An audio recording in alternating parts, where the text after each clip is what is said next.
This is the Voices of Misery podcast. This show isn't for the easily offended, so PC police on patrol stand by. You've been warned. Now let's join the nerd and nerdette with another podcast for that ass.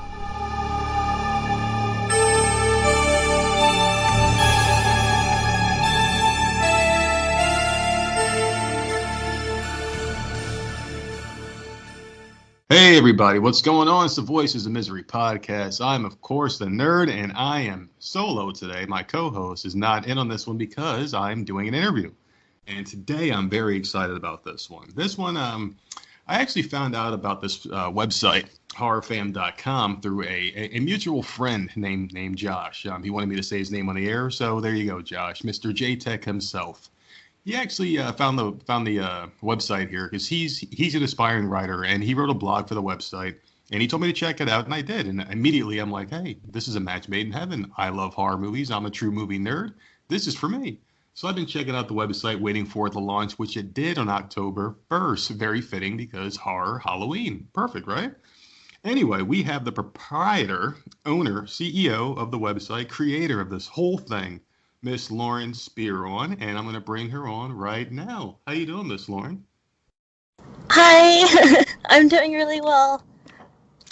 Awesome. Now, you've been up for about 10 days now, right? Today's the 10th? Yeah. Yes. Okay. So, how's it been so far? Is it everything you hoped it would be as far as a launch? Has it been a big success? Oh, well, I guess that depends on what you consider a success. I mean, I've been happy. I've been very pleased. Yeah. I'd love to get a little more action going in the forums, but it's kind of a catch-22 type of thing where nobody wants to sign up for an empty forum, but it's going to remain kind of empty until people sign up. So we'll just have to keep working on the front end of things and posting blog posts and interacting with people on Twitter and letting people get to know us through there so that they feel comfortable enough to sign up and start chatting in the forums. But other than that, it's been fairly phenomenal. There's been much more traffic than I anticipated, and it's been a lot of fun. And Josh is actually going to be writing another post for us. It'll probably be going up tomorrow if all things go as planned. And yeah, I've got to get cracking on writing some stuff myself, but I just started a new job, so I'm kind of like, I gotta try and balance my time. So. Balancing the time is very tough because, obviously I do this podcast. I've been doing this podcast since January while holding a full-time job, and it's very hard to find that sweet balance because you start getting some sort of an audience and you have to provide content for that audience. And I can only imagine how much work running a website is. And you did bring up a good point about the forums, because it seems like message boards in general were kind of like a lost art. I used to belong to tons of them like way back when, and it seems like with social media, people are using that more as like a meeting place, a conversation, area. Do you think that's part of the problem with the forum not really kicking off? Do you think it is because of social media? It could be, and I actually bring that up in the About section of the website, like, why even bother with a forum in the 2000s when social media is around? And it's just like, one of the things that I really missed about forums, because, we're around the same age, you and I, we discussed that before the show, and when I was a teenager, growing up in the late 90s and everything, and forums were all the rage, and I just missed that very focused feel of forums, whereas when you go on social media, it's just kind of like, sometimes you'll get people tweeting about horror or whatever, and you'll follow them, and then they'll just start talking about just random nonsense that you don't even care about. That's fine, that's the way social media is, and that's fine. But with forums, when you go into a forum that's horror focused, that there will be people there talking about horror and pretty much nothing else. And that is something that I missed, and, having that focus, and I wanted to bring that back. Yeah, I think I think you really hit the nail on the head there. Focus. That's the key word here. And the thing that I like about the message boards, I used to be a big pro wrestling fan. And when you go to the message board, it would say general topic, and then it would say WWE wrestling, WCW wrestling, ECW, and it was all categorized. So conversations were kept in the respective forum, and then there'd be an off topic and like a sports area, and people would keep the conversations neatly placed. And you're right though about like I have a Twitter account, obviously, and you have one as well. And we're going to plug all of that stuff, at the end. That's where we save the plugs. And of course, I put the links in the description of the podcast, so you guys are going to be able to find everything Lauren has going on. But the thing about Twitter, though, is like I can post something very innocent, hey, how are you guys doing today? Someone may say, hey, how are you, sir? And then someone goes, wait, why'd you call him sir? You don't know his proper pronoun. And then, hey, blah, blah, blah. And then before you know it, people are arguing and screaming at each other. It's like, all I did was say, hey, how you guys doing? Yeah. Yeah. So the structure and having moderation and things like that, I and I haven't signed up for the forum just yet. I've been really busy, but I do plan on doing that as well and helping kick that off because I do miss that format. It was just friendlier, and it just had more direction. Something I need in my life. It was very friendly, very focused, and it was also just less pressure too. Like, if somebody posts something on a forum, that it's going to be there in a few days for you to, or you can search for it if it gets lost. You can search for it, you can find it, you can respond to it in your own time. With social media, like everything goes so quickly that like if you don't respond immediately when it's there, you're never going to find it again. So yeah, there's right. Just like a lot of anxiety and pressure with the modern forms of social media, whereas like a forum, which is forums have been around since forever. Like, they were going on like the way early 90s and everything. So, it's just like, it's very, it harkens back to a nostalgic, more chill time when we could just take our time with things. And I thought that was a good fit for the site in general because it is very sort of nostalgia focused, even though it is also focused on the horror genre. Sure. Now, why the name Horror Fam? Where did that come about? Well, it just, the hashtag Horror Fam, just like sort of a thing to let people know that you're part of the community, you're part of the horror family, and like I just really liked that sort of family vibe to that, and like how so many people in the horror community sort of just view each other as extended family, and I wanted a place for the family to hang out. And I also I make it a point to brand it as Horrorfam.com because the term horror fam and the hashtag horror fam, that's something that belongs to all of us, to everyone. Like I don't own that, but I do own Horrorfam.com, so that's why I brand it that way.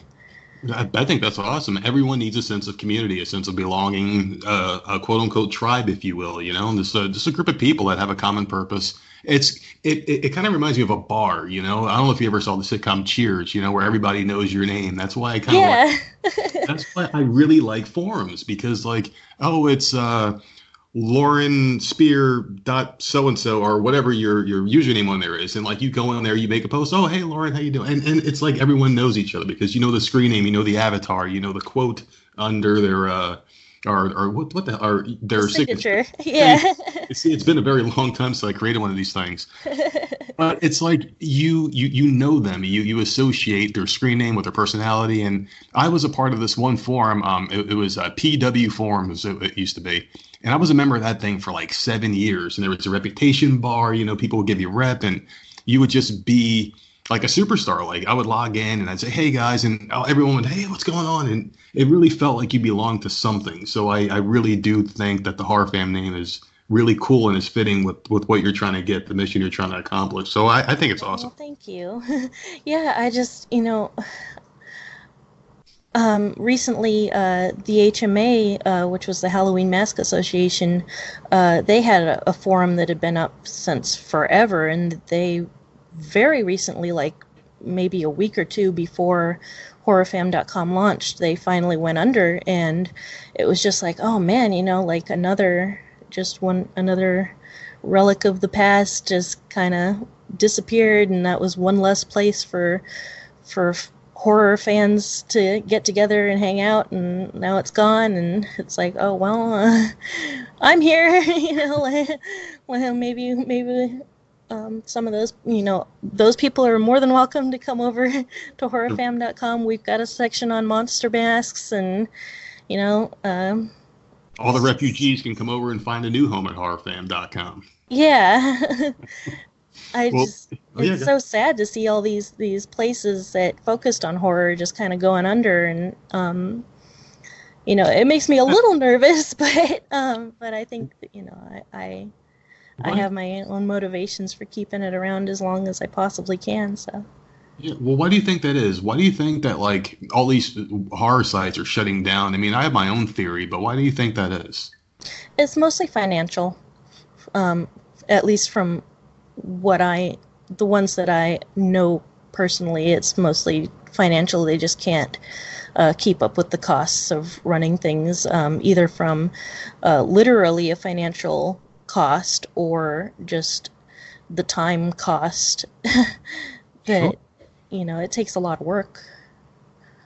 Now, I was thinking like maybe like these things come in cycles, and it's like you have your horror movies, and there was a big boom back in like the 80s, obviously, with the Nightmare on Elm Streets, the Friday the 13th, the Michael Myers, Halloween films. And then in the 90s, it kind of like went a little quiet, and the movies like weren't as like highly touted.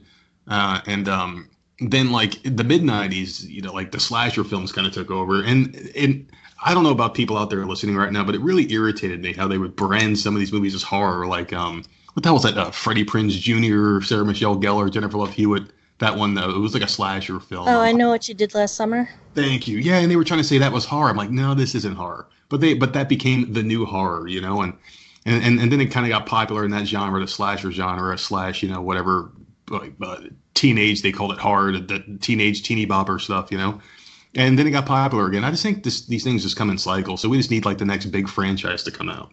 Well, yeah, I mean, horror has gotten a lot of mainstream attention recently. I mean, it even got like some Academy Awards last year for a movie that was, marketed as more or less a horror movie. And, of course, the new It movies, and just it's getting a lot of mainstream attention, and I think that's great. But there's also a lot of independent creators who are making really amazing things in all different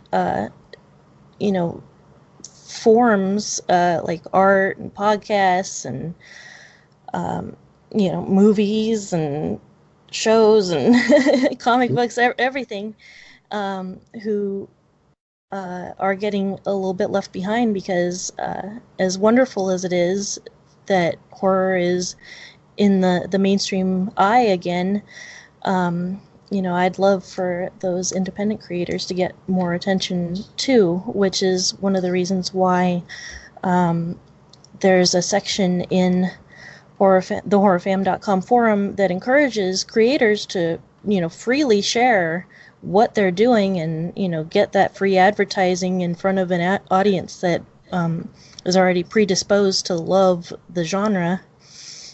Sure. And that isn't too helpful right now since there's nobody in the forums, but later on that's going to be a wonderful place for free advertising, free marketing, for people to get that social lightning they need to have their It's Alive moment with their creations. Yeah. Now, I just want to take a quick step back here a little bit, because I wanted to, because I got your bio, you sent me your bio and email before we hooked up here for the podcast. And there's something very interesting that struck out to me. Now, your parents, they did special effects for horror and sci-fi films. So you basically grew up in the horror industry. And I got your bio. You were talking about your parents there a little bit. And I thought this was really awesome. Now, they both did special effects for horror and sci-fi movies back in the 80s and 90s when, some of my personal favorite movies came out. What did they work on exactly? What movies were they involved with? Oh, they were involved in some way or another. They were involved in Quite a few things. From Beyond, Critters 2, Beetlejuice, Class of 1999, The Blob, Trilogy of Terror Part 2, Little Monsters, the Alien Nation TV series, and all those Alien Nation TV movies that came out afterwards. Star Trek 6 was a sci-fi one. Halloween 3. Halloween 2 as well. Even like Joe versus the Volcano, Teenage Mutant Ninja Turtle, just they did a whole bunch of stuff. I can't even think of them all. Like I'm sure I have a list somewhere, but I might need to unplug and stand up on a chair or something. I think my husband put my list of their things higher than I can reach. I mean, like you had me at Beetlejuice. That was one of my personal favorite movies growing up. So. Oh yeah, that one was amazing. That was the first movie that I saw in the movie theater, and it was the cast and crew screening, and it was so much fun. Everyone went bowling afterward, and it's just like. It was such great memories. Like I remember going down to the Beetlejuice effects shop and riding on the sandworm and like all this stuff. Now, what was the coolest thing that they were directly a part of creating on that set? Was there anything that like they used to like? Was it like that little guy, that big body with the small head, the shrunken Indian head guy, or like did they make any of that cool stuff, or what's like? Oh yeah. Pretty much everything because they were the painters. So. Okay.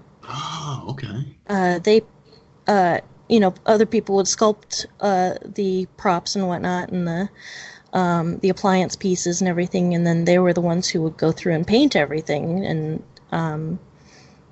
so your house growing up must have been awesome. You must have had a lot of cool shit hanging around. Oh yeah.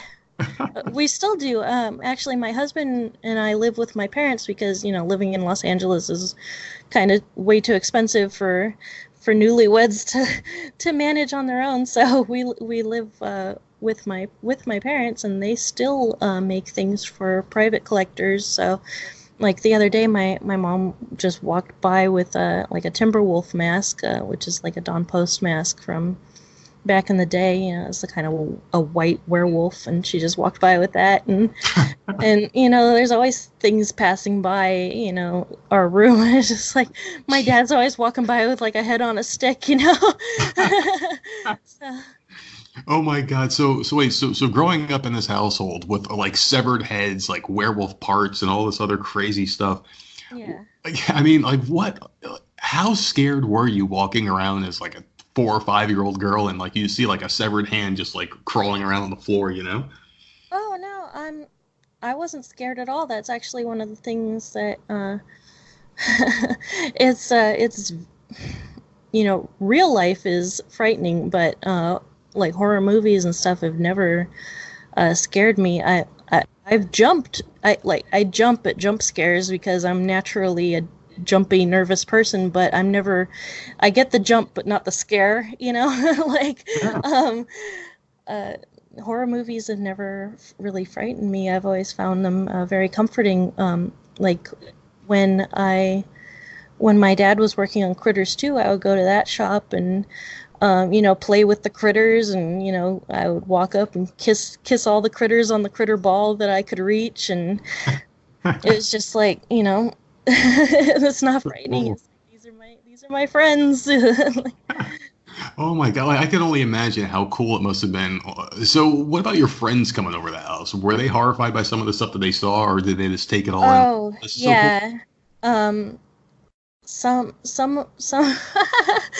Some of my friends were a little bit skittish about the monsters and stuff at first, but I think just because we were so calm around them that that made them feel a lot calmer as well, and they just kind of knew that we were weird and grew to accept it, and it's just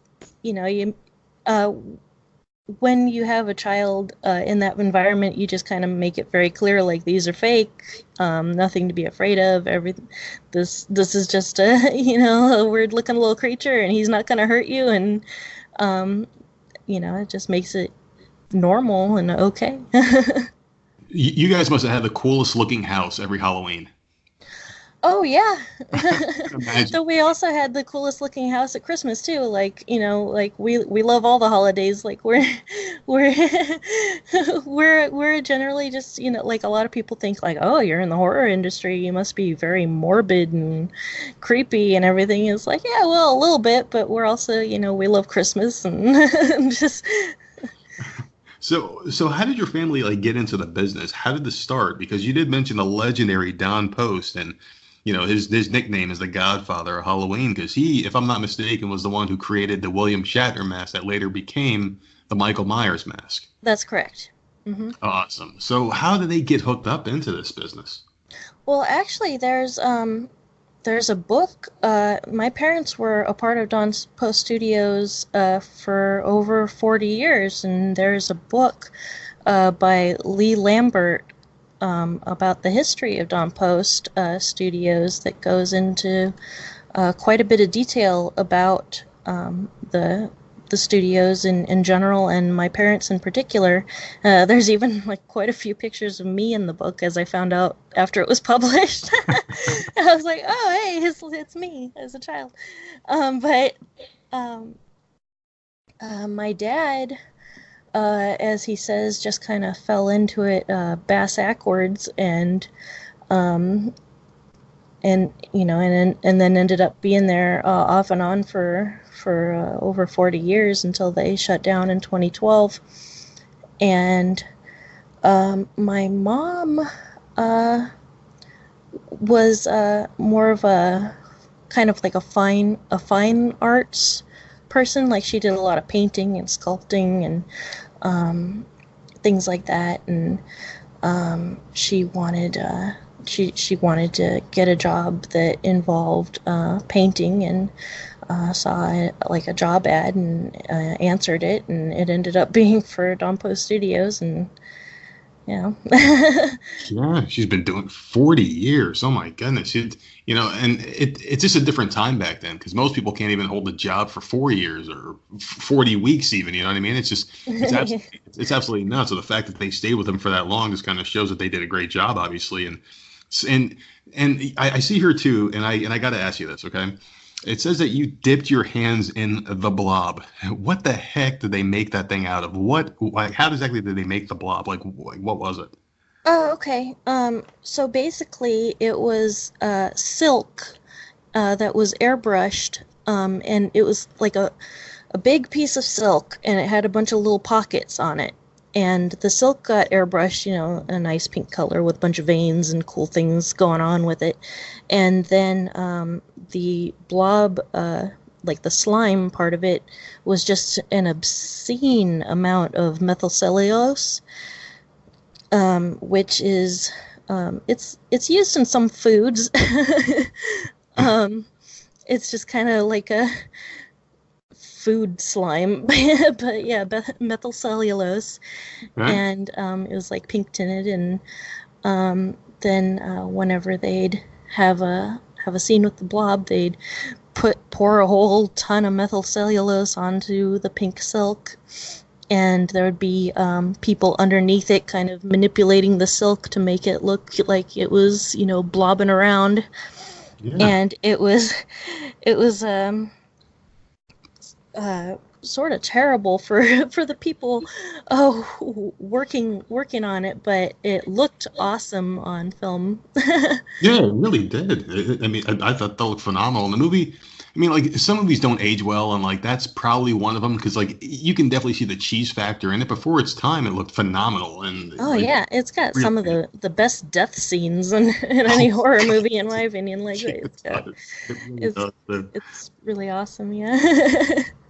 So, I mean, like, you grew up around a lot of stories, obviously, because, like, they were around a lot of sets, and I'm sure they brought you to a couple of sets, too. So, who was the coolest actor or actress, or, like, who was this really cool, like, of all the big stars, you got, like, Michael Keaton, Gina Davis, and Gina Davis is really tall, but I was like 2 years old, so everyone was really tall at that time. But yeah, well, a lot of the people my parents would have more detailed stories about than I would, but my mom to this day speaks very fondly of Michael Keaton and how amazingly nice he was to everyone that he come down and check out the special effects during Beetlejuice and joke around with everyone, and was just such a kind man. And she still speaks very highly of him, and just I don't know, it seems like almost everyone who works in the horror genre is just so nice. Yeah, like I think that's really cool. Yeah, and a lot of the character actors and stuff, like Dan Roebuck is a super sweet guy. Chuck Williams, he was in a Soul Taker, and he's still doing things today. He's a character actor, and he's a real sweetheart. And Doug Jones, if anyone wants to like follow Doug Jones on like Twitter or Facebook or something, he interacts with people constantly, and he's just a total sweetheart. Like everyone is just, like I can't really think of too many people that I would be like, well, you probably shouldn't bother with. Well, pretty much everyone is really nice. Well, what's Doug's Twitter handle, if you know it off the top of your head, for people out there that may be interested? Oh, let me see. I've got my computer open right now. I think it's just actor Doug Jones. Awesome. Yeah, he's got a blue check mark and everything. Oh, he's got that blue. You know what? Like they stopped doing that supposedly, but new accounts are coming of like famous people's kids. Like I think some actor and actress, they had like a baby. I think it was Venus Williams, actually, not an actor, but like the sports star, the tennis player. She had like a baby, and they created a Twitter account for the baby. Blue check mark instantly. People were nuts about that damn thing. Yeah, I don't have a blue check mark on any of my accounts. Oh, you are well on your way, my friend. But well, thank you. It really it doesn't really matter, but thank you. I would love to know from someone, and I've had a couple blue check mark people on this show. I would love to, like, so what does that give you exactly? I really want to know. But that's awesome to hear about Michael Keaton, though, because Michael Keaton is one of my favorite actors, and it's just cool to hear that he's a good guy behind the scenes. So I was yeah. And also so you were never scared by horror movies or anything like that, but you have had a few traumatic real life experiences. Yeah, many. What's that? Are there any that you care to share with us here? Oh, I mean, on my own, like my freelance writing site where because in real life, when I'm not doing this, I'm a freelance writer and an editor. So I have a website at littlezots.com. Okay. It was Little Zots Writing. And I'm not sure if you're familiar with the movie Zots by William Castle. No, never heard of that one. What's it about? Okay, well, William Castle is the guy who made, House on Haunted Hill and The Tingler and Homicidal and like all those movies. And he also did a sort of a comedy movie based on a novel of the same name called Zots. And my dad has always been like really, really into this movie. And, to the point that, his license plate says Zots and all that stuff. And we were, back when he was alive, we were friends with Forey Ackerman, who is the man who invented the term sci-fi and started Famous Monsters magazine and all that stuff. And he was such a lovely man. He ended up giving me the Zots coin from the movie Zots. You still have it? I do. Oh, that's so cool. Yeah, I don't know if you can see it in my my little Skype profile pic, but I'm holding it. I can see it. That's awesome. But yeah, so we were like the Zots family, was like our nickname in certain circles, and since I was the youngest and the smallest, I was Little Zots. And so when I opened up my writing business, I called it Little Zots Writing. So that's the backstory on that. Anyway, that was a long ramble to get to what I was going to say. No, believe me, we appreciate hearing the voices of misery. These people have to listen to me ramble long enough, so it's great to hear another voice. Well, anyway, over on littlezots.com, I posted a very long personal account of my history with depression and, basically all the traumatic events that happened in my life that made my depression what it was, and everything that led up to I had a suicide attempt in 2014, and that was kind of the turning point in my life where I finally got help, and Yeah, trust me, I understand. So that was kind of the low point, and then but that was like half a decade ago now, so things are going much better. Oh, obviously, I mean, you're still here, and did you get help, or did you talk to anybody, see anyone? Yeah, well, I what happened was in 2014, I slit my wrist with a box cutter, and I was bleeding out and everything. And then my roommate at the time called 911, and they came and got me, and got me all stitched up and everything. And at the time, the doctor's like, oh, was this a suicide attempt? And then I was like, no. Just kind of, just one of those things. Whoops. And then they're like, well, unless you say the words, we can't lock you up, so we're gonna send you home. And then so they sent me home, and then I was like, well, that was dumb of me. I'm not gonna do that again. And then 2 weeks later, I'm like, I'm gonna do that again, but not mess up this time. And I'm like, and then this time I'll leave a note or something. And then that time, my other friend called the cops on me, and they dragged me off to a mental institution, and I was stuck there for a while. And after that, my experience in the mental institution was extremely terrible, and I actually link to my review of the institution within my article on my site, so if anybody wants to know about how bad this place was, they can. But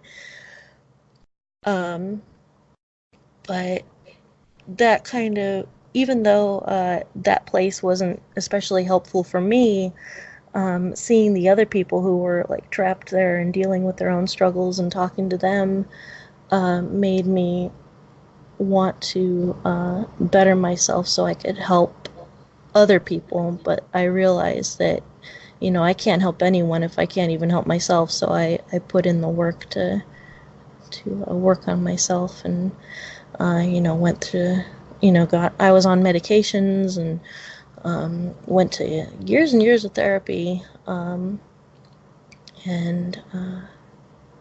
my last therapy visit was in June of 2018, and then since then, I've managed to get off all of my medications. So, I'm not on any medications, not going to any therapy anymore, but doing really well. I think that's better. And the thing is I also suffer, and the reason why we're talking about this is because you had mentioned before they had mental health issues, and I perked up. I'm like, wait, you too? Because I talk about it a lot on my podcast, and I do a solo show, one that I don't do with my co-host, and it's just like a half hour I go on and I talk about my mental health issues and things like that. So I was incredibly happy that you said that you have the same issues, because it's nice to talk to someone that has the same thing. Well, I don't know if do we have the same thing? What's your diagnosis? What's my ailment? Okay, so about a decade ago, I was diagnosed with depression, anxiety, and bipolar disorder, bipolar 1. Oh, So, okay. Yeah, that's a tricky one. oh yeah, and I get these surges of emotion in my head sometimes. So and the smallest things can trigger it. So for instance, like I have a job where I work in a retail environment and I'm in management. Mm-hmm. And if I hear something from upper management, I immediately think I'm going to get fired, and my brain can start off. Oh, yeah. So I think things are going great. I can start my day off really happy, and I could hear the smallest thing that'll trigger instant sadness or paranoia, and I'm freaking out. I'm like, oh my God, I'm going to get fired. I'm going to get fired. And then I go out there and I have a good day, and then I'm like, all right, cool, I saved myself. And then every day it's the same thing. And if I have to have a conversation with somebody, like my area manager will come down once in a while, I'll have a conversation with him in my head probably 1,000 times, and it'll keep me up all night long. So oh, yeah. yeah, like even when we were exchanging emails and stuff, like I go back and like, wait, what'd I say to him? Do I sound crazy? Like there's always that anxiety there, like even when you've been doing something for years and years, or you're talking about something that you've talked about a million times, it's just like, wait, what'd I say? Well, like that's what I'm trying to get across here with the podcast. It's like you don't have to have any anxiety, but I have it too because I've had this conversation 100 times before we even got on the air. And it's crazy because all we're doing is having a conversation, and we've already been talking for almost 40 minutes. And everything's going fine. But people in our situation don't ever see it that way. We always think we're going to make a mistake and we want to get it perfect, and we're freaking out, and like you're going from here to there and all over the place. And yeah, it's like, what did I say in the last 40 minutes that's going to make somebody hate me and come after me on Twitter or, whatever. It's just like, oh, no. Yeah, exactly. So, and it takes a while, but you relax and you start to get into a groove and things just happen. And it's nice and refreshing to talk to someone else who kind of feels the same way, because living with anxiety sucks. And just going back to what I was saying, because I tend to ramble a lot too and go off track here. So I'm trying to get back on what I was trying to say before.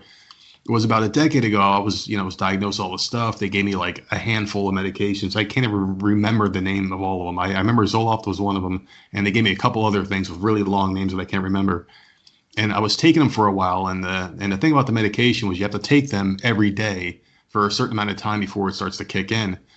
And I'll never forget the day it kicked in. I was working at a Staples, and this is going over a decade ago. And I was climbing up a ladder, and when I was climbing up the ladder, I was like feeling okay. And then all of a sudden, I felt like this cloud go over my head, and it was like I was seeing stars, and everything started to fade to black, kind of like a movie scene. And I got really hot, and I was living in New York at the time. And it was really cold outside, and I remember I went out there. I took off my work shirt, and I'm sitting there shirtless outside, and I was just trying to get my mind back. And I was like, what the hell's going on here?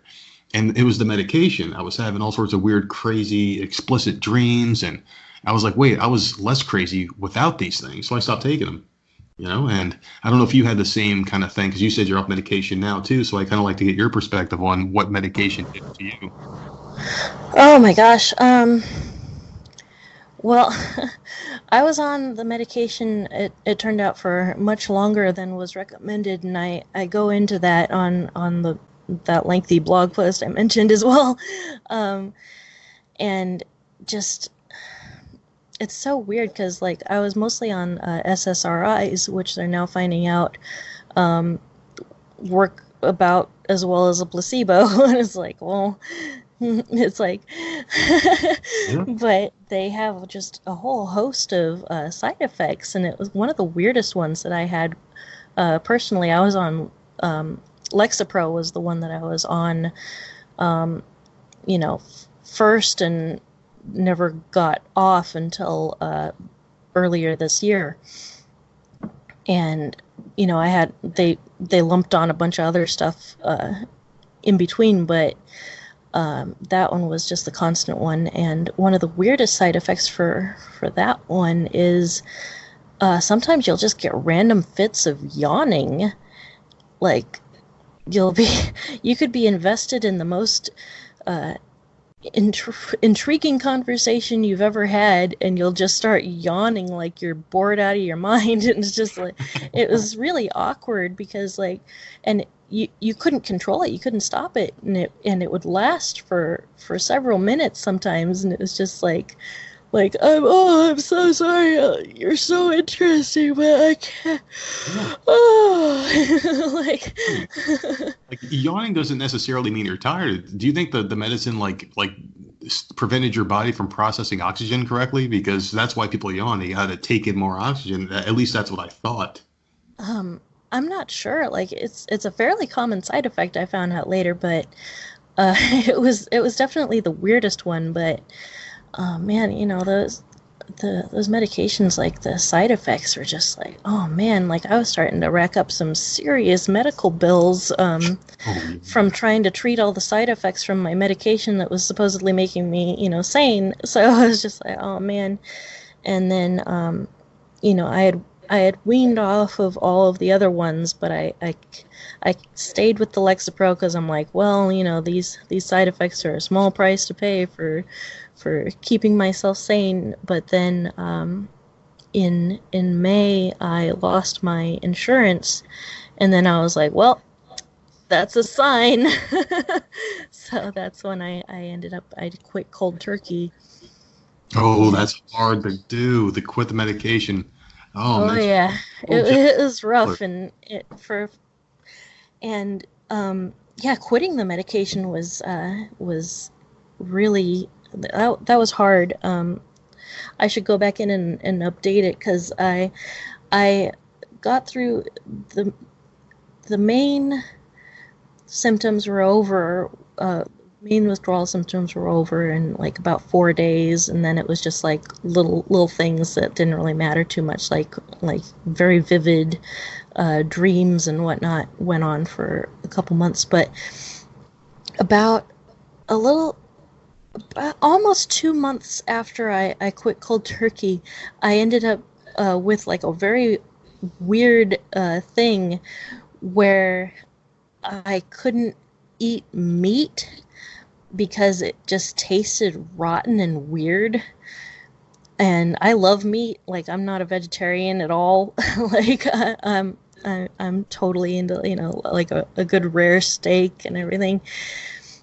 And I later found out it was because it was happening with foods that were high in serotonin. Oh, okay. See, now it makes sense. Yeah, and basically, I was having like massive doses of like, serotonin, medication, and then when, sorry, do you hear that thumping? That's my cat knocking on the door. Oh my goodness, your cat did that. Oh, we used to have a cat. Just real quick sidebar here. Her name was Periwinkle, and she used to open doors. Like, she used to put her hand in open doors and shit. I thought it was the weirdest thing, and she knew her name. If we called her name, she would turn her head. All of our cats knew their names, like individually. It was the weirdest thing. But go ahead. Oh yeah, our cats know their names too, and we have one cat. We have 3 cats, and Flex, stop. And Flex she's got a thing against closed doors. I closed the door for the podcast to keep out, the outside noise, and she's really angry about it because she insists that all the doors in the house be open at all times. It just sounds just like Periwinkle, just like her. Anyway, the thing with the meat and the serotonin, basically, since I was taking like these massive doses of serotonin with my antidepressants, when I got off them, my body then, craved serotonin, and that's in like, most meats, and there's other foods that are high in serotonin, but my brain's blanking out. But and so I'd be like really intensely like craving red meat, and then I'd go to eat it and it would taste just the worst.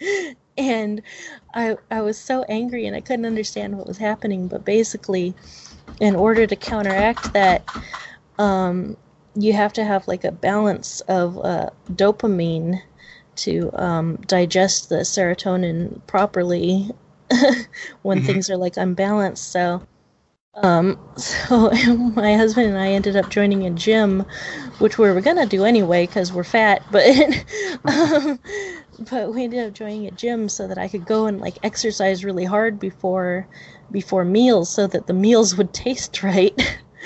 Yeah, sure. Now, if you're a big meat eater, may I suggest something to you? The keto diet. Oh, yeah. Well, um, it's funny because I actually work for, I'm the associate editor of a women's health and fitness publication, and one of the diet trends that we've been covering is the keto diet, and um, I don't think it's for me because I'm also too much into bread. Sure, I used to be as well, and let me just give you like a really quick background here. In January of this year, January 1st, it was my New Year's resolution to try keto and actually stick to it for once. So I weighed 280 pounds around there, like 284. Now, today, I just got weighed. I'm 178, and this is just doing keto. So I dropped over 100 pounds, and I don't Oh, exercise or do anything. All I do is eat meat, and I eat everything that I enjoy, except for the carbs, the sugar, and everything, like no soda and stuff like that. And so, I yeah. mean, it's very easy. I'm a very lazy guy. I have a very sedentary lifestyle. I sit down a lot, play video games, and it's very easy. So you'd be surprised. Okay. Well, um, I'm actually doing pretty well. Last year around this time I was 320 pounds and now I'm 260. Oh, there you go. So That's a hell of a loss right there. yeah, my mom has been doing this thing where she's got a barbell out in our living room, and every time like I lose some weight, she adds like another weight to the barbell, and then she has me pick it up. It's like that's how much that's how much fat you lost. That's what you used to carry around on your body, and so I lift it up, and it's like, oh yeah, this is how heavy I used to be. It's very creative, So. actually. I like that idea. That's pretty cool. Yeah, eventually it's going to be too hard for me to lift, but Oh, there you go. There's a goal. Like, yeah, I'll get this thing to the point where I can't pick it up anymore. yeah. Now, let me ask you a question here, because you have gotten off the medication. You were on it longer than I was. I only took the medication for about 2 months, and I had enough because I felt changes inside of myself. I just wasn't who I'm supposed to be. Now, have you ever like tried CBD? And you do live in LA on the West Coast, so you can have access to something I can't here in South Carolina with marijuana. Um, Do you indulge? uh, Because I sure as heck do, but I can't just walk to the corner store and get it. well, it's definitely available here. I bet. Yeah. Um, no, not really. I mean, um, I don't know. I don't, uh, So what relaxes you then? Because like for me, like I don't do it every day, but on the occasion when I can get my hands on like an edible or something, I'll take it. And I feel like, and I don't know if you can relate, but I feel like a screw. You know how like a loose screw just kind of hangs above whatever it's like hanging out of? It feels like that screw's been tightened, and I feel like everything's fine tuned in my head, where all my thoughts are straight. That's what it does yeah. to me. I don't know if like, so how do you deal? How do you cope with your mental illness? Um, well, um, gosh, that's a hard one. Honestly, some days I don't. Um, How do you some keep it days, under like, wraps though? Like huh? how do you keep it under control? Is your husband like a big help? Do you pet your Oh cat? yeah. My husband's he's a huge help. Um, he's just the best. Like, but let's see. I'm trying to think of like what I do that could be like replicated for other people like who are having trouble. I get well. First of all, I guess I should go back to like what my actual like diagnosis was. Since you were kind enough to share yours, I should be uh, Yeah, I'm open with very mine. open. But I have OCD and general anxiety, major depression, and I also had a decade-long case of PTSD. Oh, what triggered your PTSD if you don't mind sharing? Uh, m- Mostly, it was triggered by I was raped on January Oh, 1st of 2008, and um, So that kind of messed me up.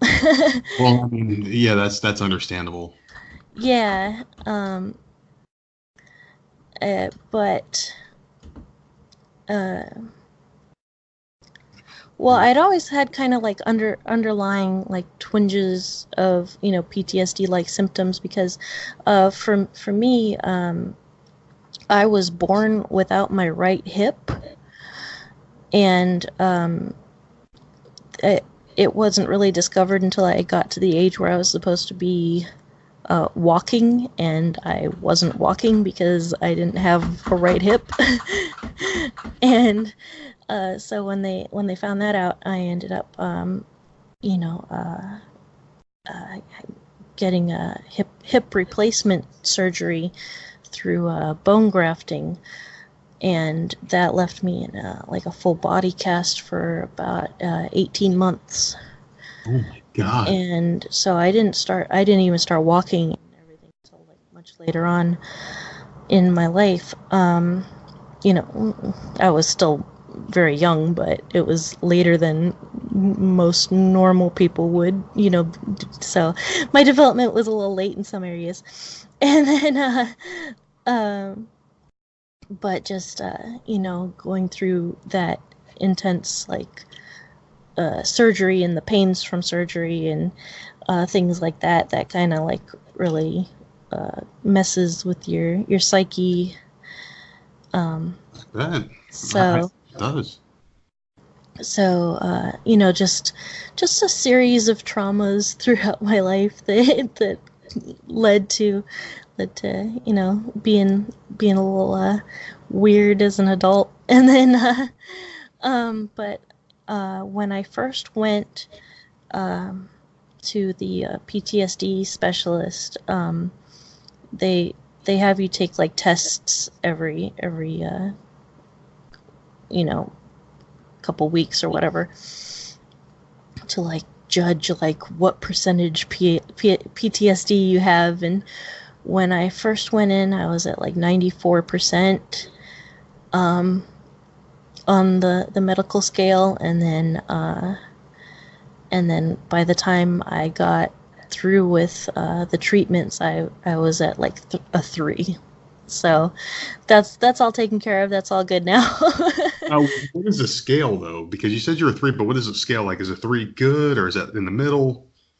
Well, it's like from 1 to 100 or whatever. So And like 100's the worst. no, Or- no, that would be like the highest, yeah. Oh, okay. So like when I went in, I was like at a 94 or something, which is like right up there with like war veterans and everything. And so like I was not doing well. And then by the time I was done with the treatments, I like they were like, you know, medically speaking, you don't have PTSD anymore. You're good. So Well, God bless you for getting out of that. And why the hell did I just say God bless you? I don't even believe in God. that's okay. I do. I accept it. A lot of my longtime listeners are like, "Wait a second, let me rewind that. Did he just say that?" You know. But yeah, like it's really good to hear that you know, you made peace with everything, because so did I. And I don't have any like interesting stories of how mine got triggered. It just did. I mean, Yeah. I can kind of pinpoint the age when it happened. It was between the age of 24 and 25. Something happened that changed me. I used to be very social. I used to be very fun to be around. I used to be easy to be friends with, and now I'm the exact opposite. I can't make friends. I can't talk to people outside of like the podcast, which is odd. I'm an introvert, but I can do this. It's weird. Yeah. I it's so funny. Very talkative and whatnot, but in person I'm much more reserved. What do you think it is? Do you think it's the being anonymous? The fact that like we're looking at each other right now, as far as like we're not doing live video, we're just doing the audio, and we're having a good conversation. Do you think like it's just being anonymous, just being on the internet, and the fact that like you're not surrounded by people, that makes it easier to talk online? I'm not really entirely sure what's going on with this podcast. I think it's just the format is very comfortable and everything, and you've were talking to me beforehand, and I felt comfortable talking to you, and because a lot of the time I don't really talk much out loud in general. Like for me, it's easier to converse with people online because it's mostly with writing. Yeah. And one of the reasons that I became a writer and love writing so much is because I'm much better at communicating via writing than I am with speaking. Well, like there's a thing too out there where people, they have a form of expression that they feel most comfortable with. Some people just don't talk, even though they have the ability to, and some people that can talk have the ability to talk to each other in other ways. My daughter, she's autistic. She's 9 years old, and she was nonverbal for a long time. And her form of communication, we used to have a booklet with pictures of different things in the household. So if she was hungry, she would put her hand to her mouth, and then we grab the booklet and we flip to the food page, and we would have like pictures of things with like a Velcro attachment. And if there was like apple, she would grab the apple and pull it and hold it up to us, so we get it for her. So she knew what she wanted to say. She just didn't know how to say it. And I think the two of us may have some form of that, where we can only express ourselves in certain situations where we feel comfortable. And thankfully, my daughter can possible, talk. Yeah. Yeah, like now my daughter talks. So I mean, everything's yeah, oh my goodness, I never thought it would happen. And I think that might have been, and she's 9, so I mean, maybe that's where a lot of my anxiety came from, was just dealing with having that and just kind of blaming yourself for that whole thing. So I don't know. It's just it's just tough, and it's hard to kind of figure out like when or why something happened or what triggered, the quote unquote downfall of our mental health. But it definitely is therapeutic to talk about it. So it's very nice to have someone to talk to right now. And I do my solo show where I talk by myself, and it's nice just to hear the words come out of my mouth for people to hear, and it's just good.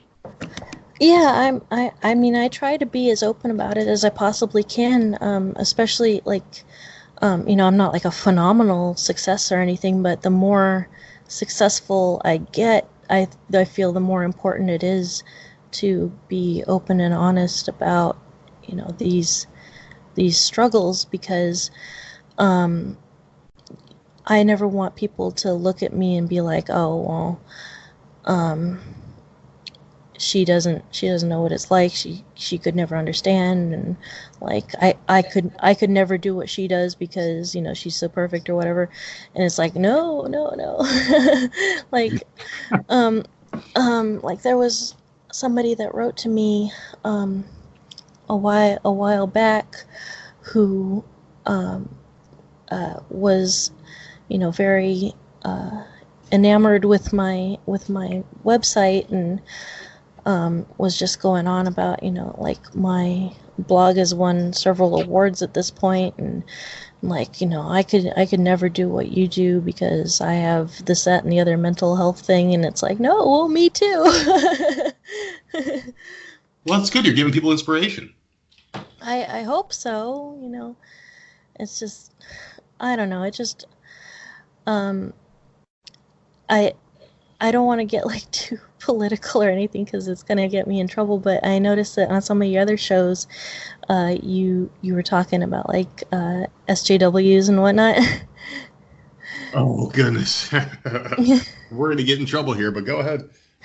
Oh, but yeah, it's just like the whole privilege thing really gets to me, because it's like people in certain groups will look at how little melanin I have in my skin and make assumptions about what a privileged life I lead. And it's well, no, it's like I went through like poverty, and like just.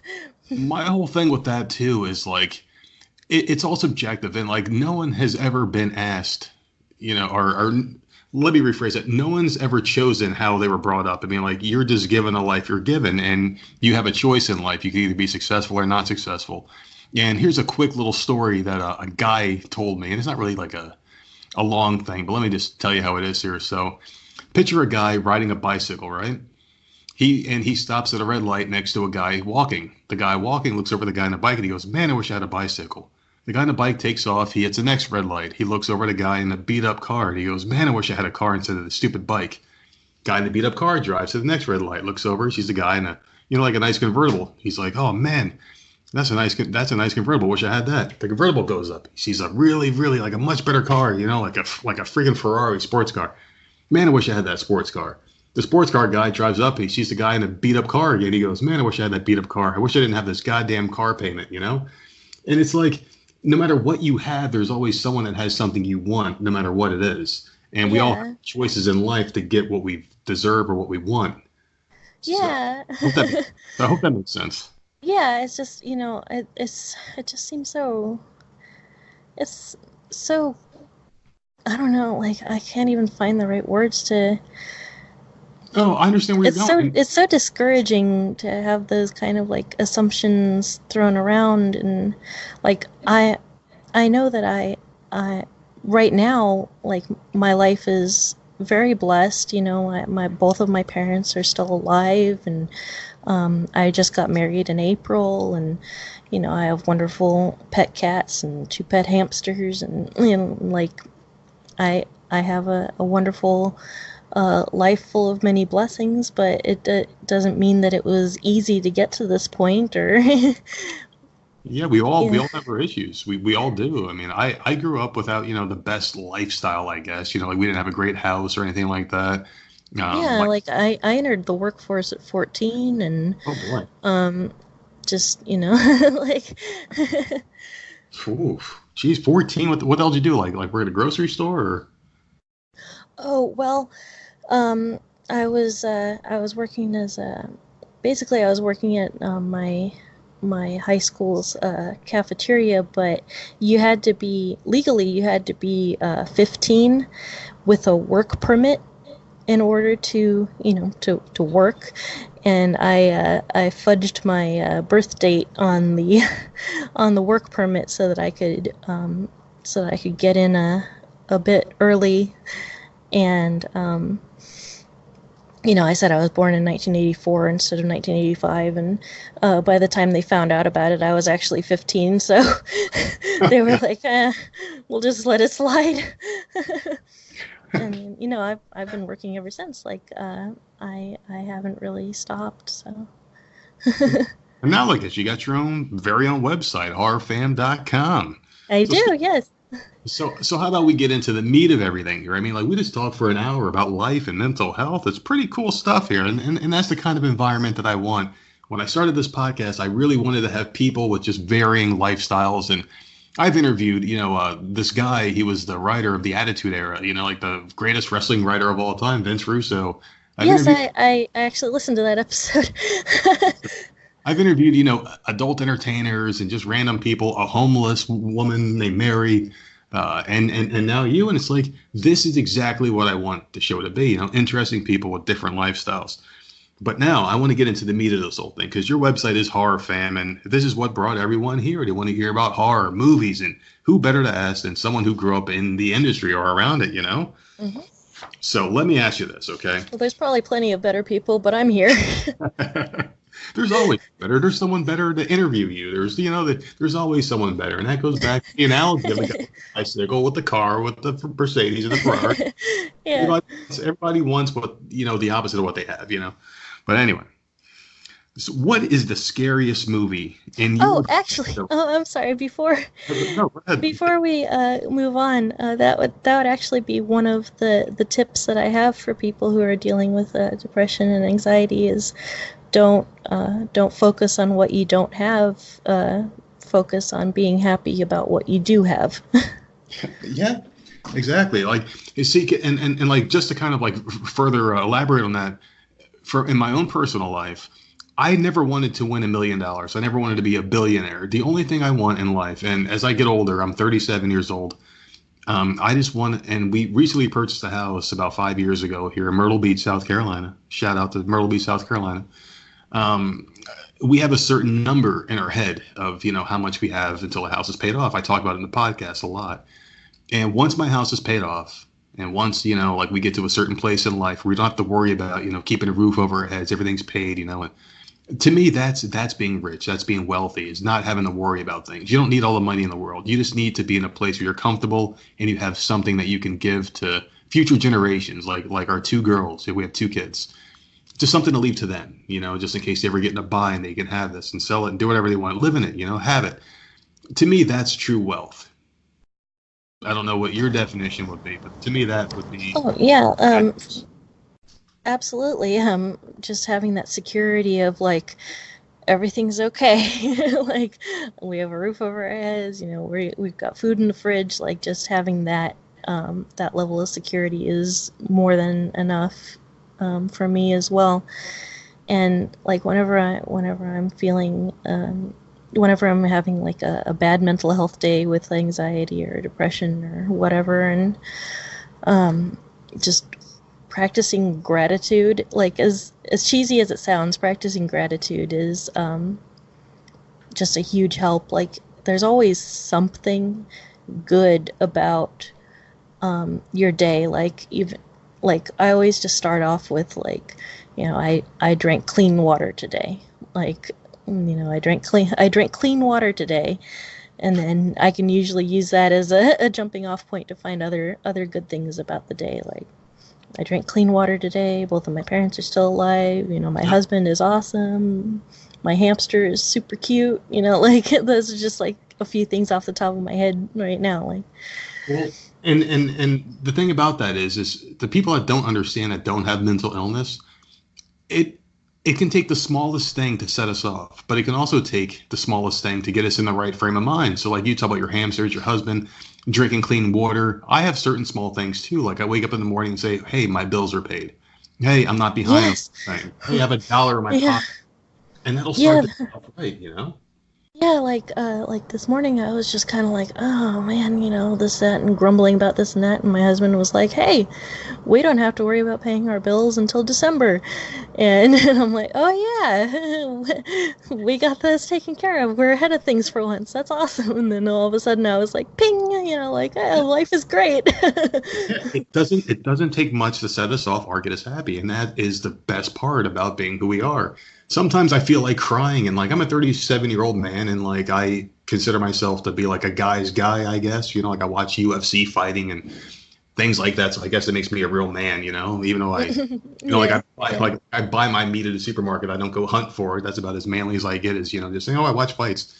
But sometimes like you'll feel like extreme sadness or happiness or anger, and it's just triggered off by the dumbest shit, and you can't explain it. Like I'll be sitting there in my car, and I'll be thinking about something, like a tear will come down my eye. I'm like, where the fuck did that come from? Why do I feel this way?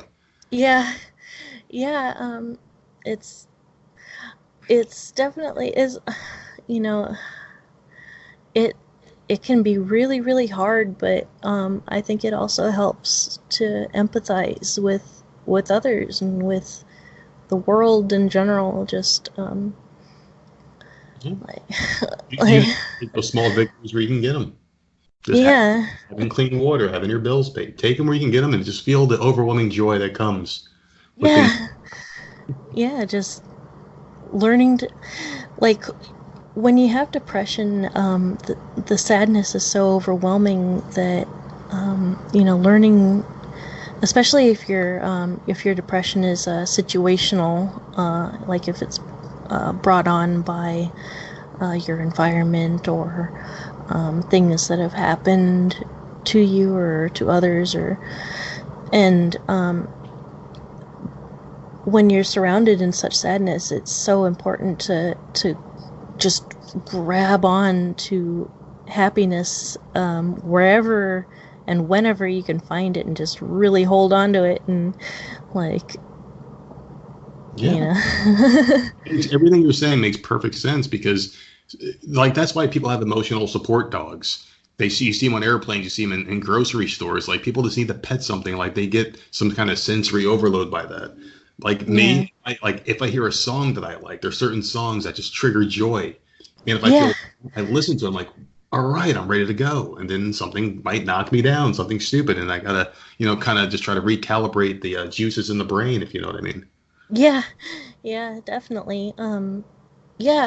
Like one of the things that I would do is I would just like make a happiness playlist and then sit and listen to my happy tunes until I could reset. But my husband is just the greatest for that, because like something will set me off and I'll be grumpy or sad or just riddled with anxiety, and he's just so calm and level all the time, and he's just he's always really very optimistic and everything, and he just kind of yeah. How did you guys meet? Because I can tell by, and I can hear it in your voice. I can sympathize. I can feel it with my empathy. I can feel the love you have for him. I love him so much. He's just the best person in the entire world. How'd you guys meet? Well, it's funny because he actually lived on the other side of the country. He's from Ohio. He didn't move here until January. But we met a couple of years ago. He's also a freelance writer, and we met at a publication where I was signed on to be the head editor, and he was signed on as a writer. So basically, I was his boss, and that's a fantasy for a lot of people out there, by the way. Yeah, but, editors and writers and stuff, and whenever you're working with coworkers, you get to know them even like outside of the work, even when it's in a remote team. And so, I'd be bossing them around all day, and like, oh, you gotta, you forgot a comma here, whatever, and then on the side, he would be talking to me about this and that, and like, oh, I have cats, and like this and that, and I like horror movies, and blah blah, and it's like, oh wow, this guy's pretty cool. And then I was like, oh man, this guy's really cool. But gotta keep it professional. Where I'm his boss, can't do anything about that. But on the side, I would like tell my junior editor, like, oh, Frank in the writing department, he's pretty cool. And so, but eventually, the publication got sold off and went under, and we were all let go, and but Frank and I obviously stayed in touch. Obviously. And I was no longer his boss, so and who's the boss now? No, I'd say that we're pretty even footing. I mean, I like it. It's a very 2019 answer, and I like it, because my wife and I are the same. There's no boss. It's a partnership. Yeah, it's a partnership. We're just the best friends ever, and everything is teamwork, and it's pretty even Stevens. Though I did designate him to be the one in charge of the finances, because I am terrible with money. So yeah, that's pretty common. It's tough to stay on top of things, because like you. Especially living out in LA, because I don't know much about living out there, obviously, but I do know the cost of living is very high. So I can imagine inflation on everything is high, because people want to move to LA. That's just, it's just the place to be. Yeah, everything is crazy expensive. But yeah, like, and with my parents, my mom is the one who's in charge of the finances. And make sure all the bills are paid and like everything. So I'm like, well, you know what? That system has worked really well for my parents. So you're in charge. You deal with the money stuff. I'm So. But other than that, everything is pretty much just a joint thing. All right, so let's not. Yeah. He moved out here in January, and then proposed to me on my birthday, which is January 7th, and then In April, we got married, and my maid of honor was my junior editor from that job. So we stayed in touch with her too. So That's awesome. Yeah, that was really cool. Yeah, it's amazing. Are you ready to jump into some horror movie stuff here? We keep going off the cuff here. It's like we've known each other for our lives. It's awesome. Well, I just, it's the mental health awareness month and whatnot, so I figured, this is a good episode for us to really dive into that stuff. And there's plenty more. I've got a few more guests coming on too. Throughout the month about mental illness because it's something I feel passionate about, obviously. But yeah, me too. Well, let me ask you a question here because I was trying to get her before, but then we just kind of went off the mark a little bit, which is fine because that's what happens on this show. We do it all the time. We go off the mark and we just kind of just ramble about stuff. Yes, I know. I've listened to some of your episodes to prepare. It's very hard. It's very hard to prepare for a show like this one. It's just very nutty. So what's the scariest movie that you've ever seen? In your opinion, like in your own subjective opinion, what's the scariest movie in your opinion? Oh my God. That's I don't know. Do you want me to give you some time to think and I'll give you mine? Yeah, I mean, feel free. Okay, all right. Well, you take your time because I have a two-part answer to this question here. And I have a scariest personality and I have a scariest movie. My scariest personality is the old man, the Reverend Kane from Poltergeist 2.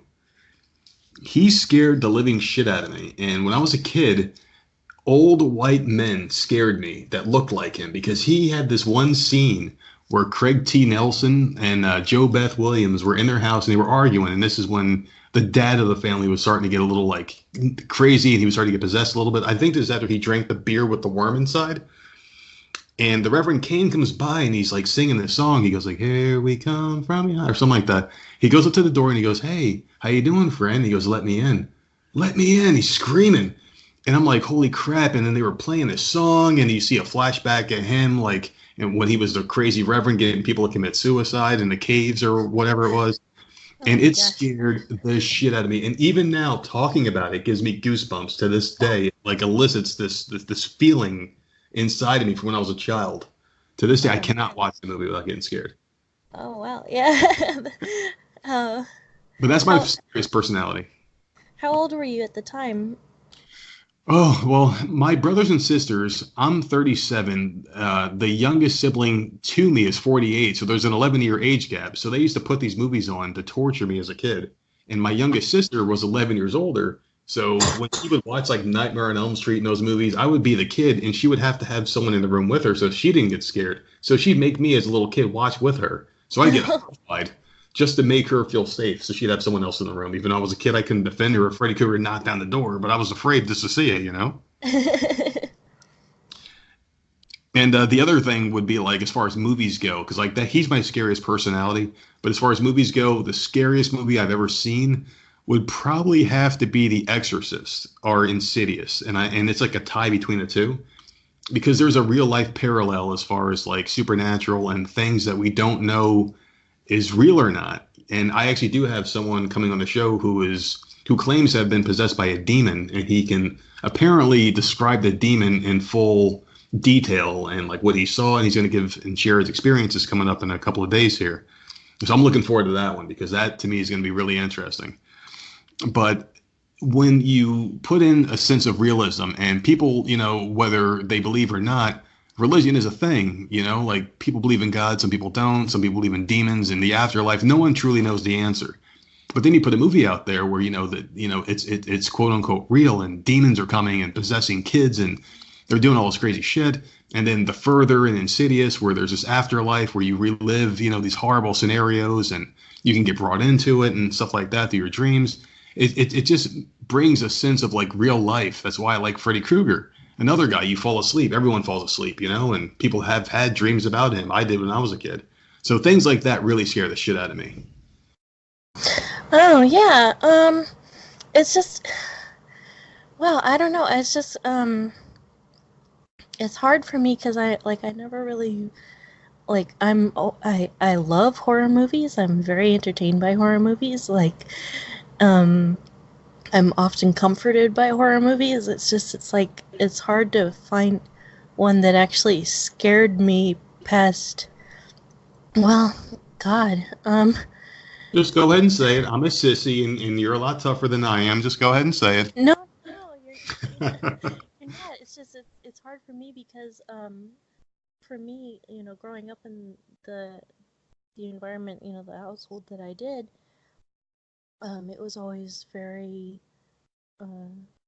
clear to me that what I was seeing wasn't real. There was always that distinction between what was real and what wasn't. But I will say that as a child, we went and saw Killer Clowns from Outer Space. Awesome. At the drive-in, and I know the Kyoto brothers, the guys who made that movie, and they own a special effects shop that has done effects for a ton of stuff, and that was, Killer Clowns was kind of their baby, and my dad painted a set of clown gloves for the movie just when they were doing like post-production stuff. Had to do like a reshoot on something, and my dad was there working on Critters 2, and they came in and were like, "Oh, we got to reshoot something for Killer Clowns. Can you whip up a pair of clown gloves for this real quick?" But anyway, yeah, we saw that movie, and that movie did scare me, but I was like 3 years old. So but yeah, we saw that movie at the drive-in. That scared me, and I stayed under, there was a blanket in the back seat, and I stayed under the blanket for most of the time. And then we went to McDonald's, and Ronald McDonald was there. And I started screaming that he was a murderer.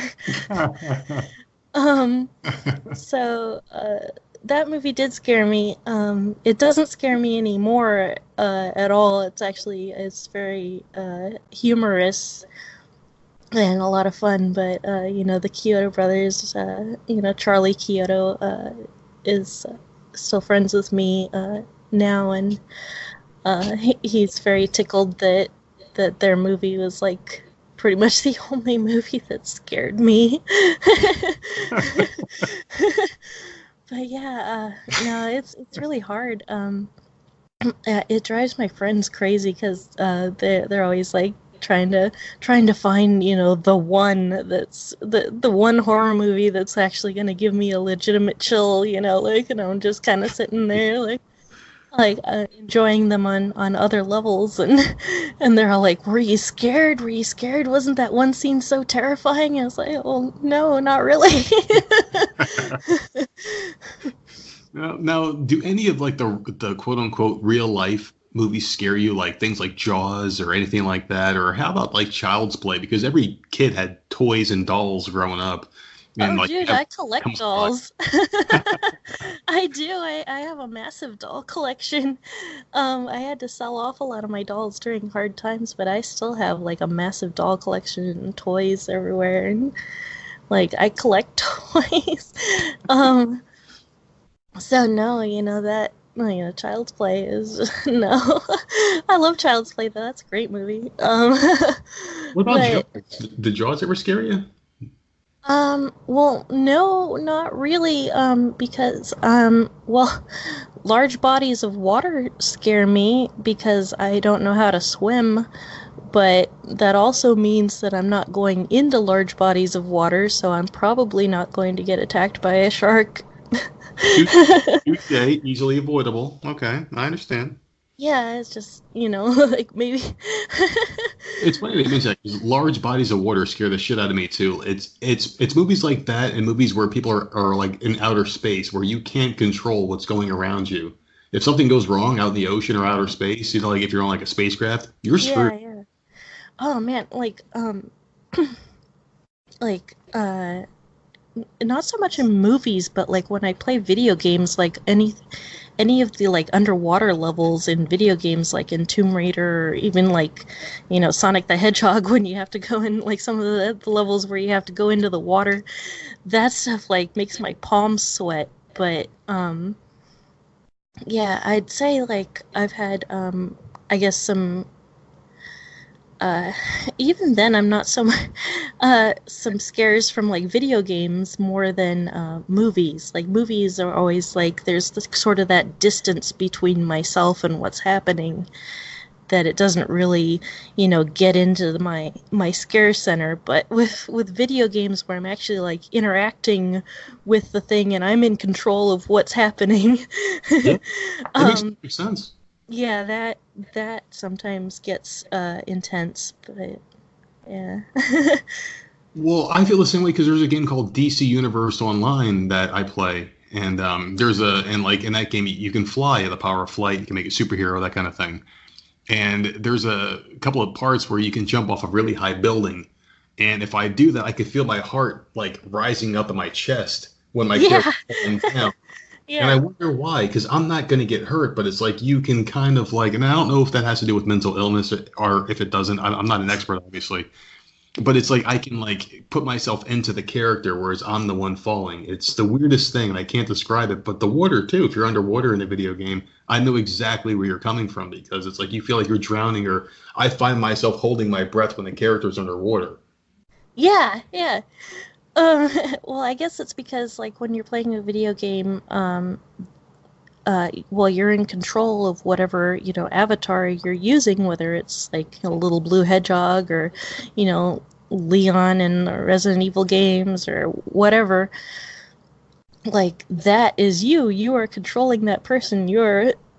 That is you in that moment. And, and if you do things like, jumping off of high places, it's like, oh, that's gonna hurt my life bar. Now what games are you playing? Because you did mention Resident Evil, which is probably my favorite franchise of all time in video games. The Resident Evil. Yeah, it's awesome. My husband was actually posed a question in the Horrorfam.com forums the other day. It's just, wondering when and if the Resident Evil 3 remake is going to come out, because the Resident Evil 2, reboot or remake earlier this year was just so fantastic, and Resident Evil 3 is his favorite, and he was really, really hoping that they're going to redo that one as well. I hope so. That one had Nemesis in there, and if I remember correctly, that was the one where like Jill has like the little skirt on. And yeah, yeah. Like the boots. I love that one. Yeah. My personal favorite, though, of all the Resident Evils is probably the first one because I like the scenario. It would be a great horror movie. You're in an isolated mansion. You get separated from your teen. Zombies come out of the the woodworks, and you're fighting them. But 7 was really good. Did you play that one? Oh, Biohazard? Oh my God, yeah. Yeah. And then they're coming out with it's sort of like it's almost not quite like God, I can't think of what it's like. It's not exactly like Dead by Daylight, but it's sort of like a team situation where it's a Resident Evil that you play with a group of people, like a multiplayer Resident Evil. They tried that before. It was Operation Raccoon City, I think, right? Where like game. They're it was like a multiplayer game, kind of like an MMO almost. Yeah, a new one coming out. That's gonna be awesome. Yeah. Do you guys have PS3 or PS4 or Xbox? We have an Xbox. Oh no! Are you guys like strictly Xbox people? Are you gonna get the new Xbox when it comes out, like next year or whenever? Well, if we could afford it, probably. No, we have PC. We use our PCs, and we've got the Xbox One X, and we also have my husband and I each have a Nintendo 3DS, and Well, the reason why I ask is because if that game comes out, Project Resistance. That was the name of the Resident Evil game that I was trying to think of. I'm gonna write that down. I have to look that up. I haven't seen anything about it yet. Yeah, it's sort of like Dead by Daylight in that it's like a 1 versus 4 asymmetrical online survival horror type of thing. Sounds awesome. Yeah, it should be good. Like, I'm not really too into multiplayer games so much. My husband's really into Dead by Daylight. He's really good at that game too. But we're thinking that maybe they're releasing, this sort of Project Resistance is just sort of a thing to keep people busy while they're working on the next remake of Resident Evil 3 remake or coming out with like Resident Evil 8 or so just something to give people a little taste of the Resident Evil world while they're working on the next like real game. Yeah. Well, I think I might have to get an Xbox because my wife and I, we both have a PS4 and we play together mostly. And we each have one in separate rooms. We just do the online thing together mostly. But Yeah. if he's as good as you say in Dead by Daylight, because I tried that game and I suck. I can't last long. I get killed very quickly and I'm like hanging up in a tree. He's like triple prestige, like 4 different killers or something. Oh my god. Yeah, he's carry me in that game, so I'm gonna find him on Xbox if I ever get it. I'm gonna say, Harry, please help me because I suck. Yeah, he'd probably be down for that. All right, so let me ask you about reality horror, like Paranormal Activity and the Blair Witch Project. How did you feel about those types of movies? Because Blair Witch did scare the crap out of people to a point where they thought it was real at one point. I know. How do you feel about like the reality genre of horror? Like found footage movies, you mean? Yes, exactly. Most of them are snooze. You're really tough. You can take this stuff. See, like I was on the edge of my seat. Like, oh my god, I was jumping around, and every time the jump scares happened in Paranormal Activity, I was jumping with it. Like I guess I'm a sucker. Well, you know what?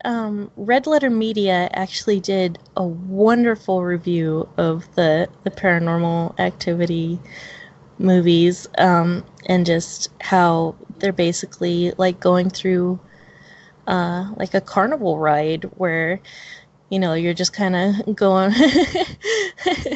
I'm sorry, I'm laughing just thinking about it, but where you're kind of going through, you're on a little ride and you're going through like a haunted house, and then like something will like slam in the background, and it's like, oh, what was that? And it's just like every once in a while there'll be like like spooky noise or a loud sound effect, and just kind of like, oh my.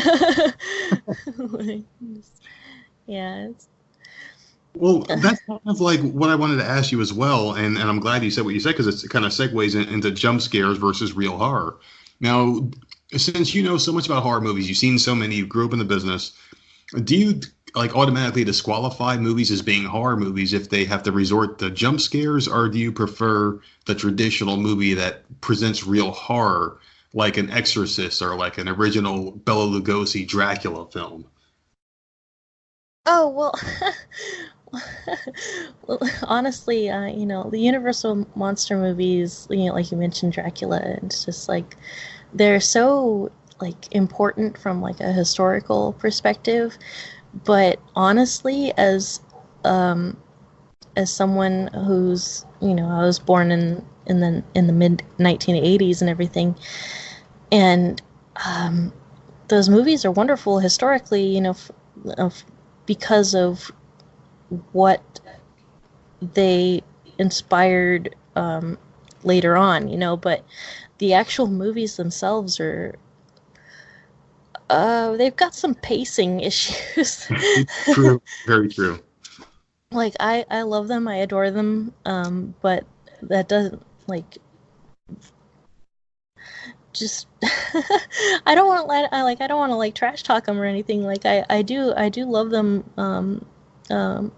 Like, but it's hard. It's just, one of the things is that I don't really want to disclude any movie or show or whatever that claims to be horror, because if that was their intent, then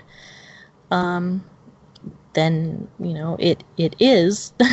And and a lot of things like for instance, Return to Oz, that has a lot of like really scary things in it, especially for children. But a lot of people would argue, like, Return to Oz isn't a horror movie, that's fantasy, or that's, that was made by Disney, so it's not real horror, or, Yeah. like when people start arguing about like what real horror is and what makes, or even worse, what makes a real horror fan, then it just becomes a whole big mess of just everybody hating on everything. And if something scared you, then it was horror. Yeah. And even if it didn't scare you, if you can understand how it could scare someone else, then I think it qualifies. Like, things that don't scare me personally, I can still understand what was supposed to be scary. I think right there you hit the nail on the head, because being scared and horror in general is very subjective. And the reason why I say that is because when I was a kid, I used to be horrified of Freddy Krueger and Poltergeist, and even Right. now, like, I know that stuff isn't real. Like, I know someone's not going to kill me in my dreams. So my tastes have changed over the years, where now I can watch them and laugh and appreciate it. And Poltergeist still does give me chills on my spine, but only because it does elicit that response I had when I was a child. It's like a trigger, but I know it's not real, and I'm not horrified by him anymore. But Yeah, exactly. Like Nightmare on Elm Street scared you as a child, so it was obviously horror. But now it doesn't scare you as an adult, so does that make it not horror anymore? No, of course not. It's still a horror movie. exactly. But like I was saying, like, my tastes have changed, and now horror to me is things that I can see as like a realistic scenario. So there was a movie called Vacancy with Luke Wilson and Kate Beckinsale, where they were like a married couple. I don't know if you saw this one or not, but the people that have it, I'm gonna just give a little background on it. They were driving down the road, they were bickering the whole time, they were driving late, and they pulled over to a motel. And they got a room at the motel, and everything was okay. But there was a tape in the VCR that they had play on, and it was like a snuff film, which is like, like real life killings, like people killing each other and selling them on the black market. It was a big thing way back in the day. And there was like real life murders that people would pay, these underground people that were dealing the tapes to attain them. It was highly illegal, obviously. And they were looking at the tape, and it was in the room that they were in. So they're like, holy shit. And all of a sudden people were banging on the windows and banging on the doors, and they were, about to get killed by this group of people that owned the motel that were selling those snuff films. And basically what they had to do was kind of like, survive the night. And, a lot of things happened. The guys broke in the room, and they were, like, I don't want to spoil the film for people who haven't seen it, but it's basically them versus this crazy group of people that own the motel that were trying to kill them and create snuff films. Really, really good movie, and it's something that you can see happening, because we were actually thinking about taking a road trip down to Disneyland next year. And when we came down here, we moved from New York all the way down here to South Carolina. We actually had to stay the night in a motel in West Virginia, where it was off a beaten path, little shitty little motel, barely like a light flickering with like flies on that light, like the scene that you think of in your head when you're thinking of a horror movie, like a family pulls into a motel, the lights flickering, there's a bunch of, like bees and moths and shit, And then I'm like, oh my God, this is Vacancy. We're going to get killed. And I was thinking about it because it's a real life scenario. Like, stuff like that can really happen.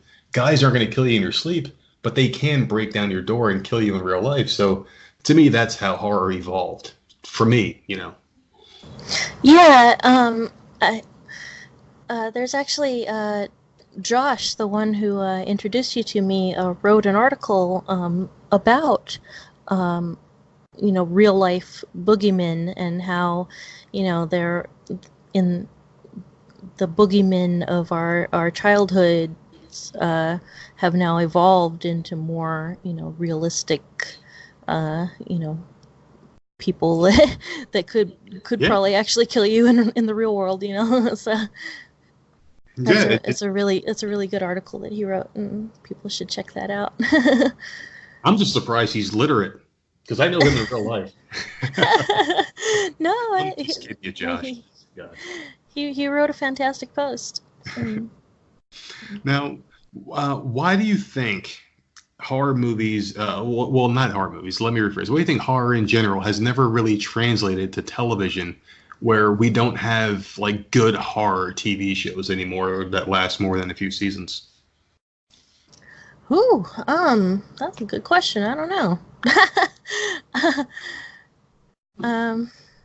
The reason why I ask is because, like, you can see a few, like movies that come out in the theaters, but then, like, there was a show called Dracula a few years back where Jonathan Rhys-Davies was in the show, and it was like a really good traditional version of Dracula. There was a show called 666 Park Avenue, really good show with Vanessa Williams, and I forgot the guy's name, but he was on Lost, and he was in the show, and it was a good horror show. And they both lasted, like, one season was Dracula, like 2 or 3 seasons was the 666 Park Avenue. And they just kind of faded away. Like, why are people not watching horror on TV? I don't know. Absolutely. Speaking of horror television, my husband came back earlier today. He got Are You Afraid of the Dark on DVD. That's awesome. But, like, I don't know. Like, I just think it's really sad how, like, the horror genre just doesn't, like, get the proper respect. And it's not as prevalent on television, You get a lot of the same old crap. And when you do see horror in movies, a lot of the times nowadays it's remakes. How do you feel about remakes of old horror classics? Well, I'd prefer to see remakes of things that weren't, done well the first time around. How'd you feel about it? I actually, you mean, the 2017 and 2019? Yes. Yeah. I liked it. It was different. I mean, I do prefer the original more. Oh, the 1990. Oh, yeah. Like the old Stephen King, Jonathan Brandis version. I enjoyed that more. But I guess, like, I'm just one of those guys who, like, likes it better when they were a kid. I guess I turned into that cranky old man who's like, things were better when I was a kid, Like, maybe that's what I turned into, I guess. Well, one of the things that I had wanted to do, I don't know if anyone would be up for doing this, but something that I wanted to do would be on, as a recurring series on the Horrorfam.com blog. I wanted to do something called like Goggles Off or something, where people who don't have nostalgia goggles for a classic movie will go and watch the movie for the first time and then like give their like honest review of it, because a lot of the stuff, like, this is my, myself included, like, somebody mentioned the other day that the Monster Squad isn't that great of a movie because it's like it's got like a lot of weird problems with tone and like who exactly is this for, like there's like little kids and like and then I'm like, what are you talking about, that's like the best movie ever made, and then it's like, oh wait a minute, maybe I'm seeing it through nostalgia goggles, like maybe it's not like the most awesome thing ever, but oh my god, kick him in the Wolfman doesn't have any nards. Boom, he kicks him in the nuts and he like falls. Oh no, I love that movie. It's in my top 5 favorite movies of all time for sure. But mine too. I have it on DVD with the extras and all the cool stuff on there. Oh yeah, I have the special edition, That's a really cool idea that you got there. So how many contributors do you think you're going to have on the website, as far as like, are you just taking submissions, or do you have a team of dedicated writers? Like where are you guys at right now? I know it's only 10 days in, but do you have like a set vision right now, or are you just kind of going with the flow, seeing where it takes you? Well, my husband and myself and our friend Heather are kind of like the three people keeping it all working, and we each contribute articles and what and then there's always an open call for submissions. If anyone wants to submit an article, they absolutely can and are encouraged to. And that's how we were lucky enough to get Josh on the site, and another guy, I'm not sure if I'm pronouncing his name right, but Bud Fugate, he also contributed a piece that was very nice, and just That's people cool. who are inspired to write can write in. That was one of the things, as a freelance writer myself, I wanted to give people the opportunity to write in the horror genre on a platform that wasn't quite as intimidating as trying to submit to some place that was, more prestigious or famous, like Fangoria or Famous Monsters, or Yeah, of so course. so they'd have like a nice sort of safe place to try this out and build their horror writing portfolios, and get a few published pieces before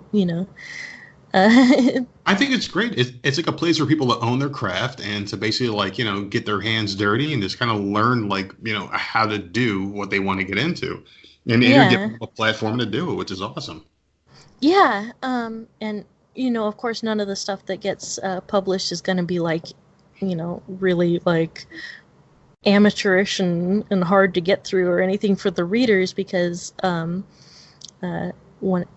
when the pieces come in, and I've been working with the writers, Josh included, like he sent me a thing that it was really good. He had never written a blog post before, and his idea was fantastic, and his writing voice was stellar, but there was like a lot of formatting things that were not good for like an online blog, for that anywhere else he would have not been published. So I was able to work with him and mentor him and help him fine tune his craft, and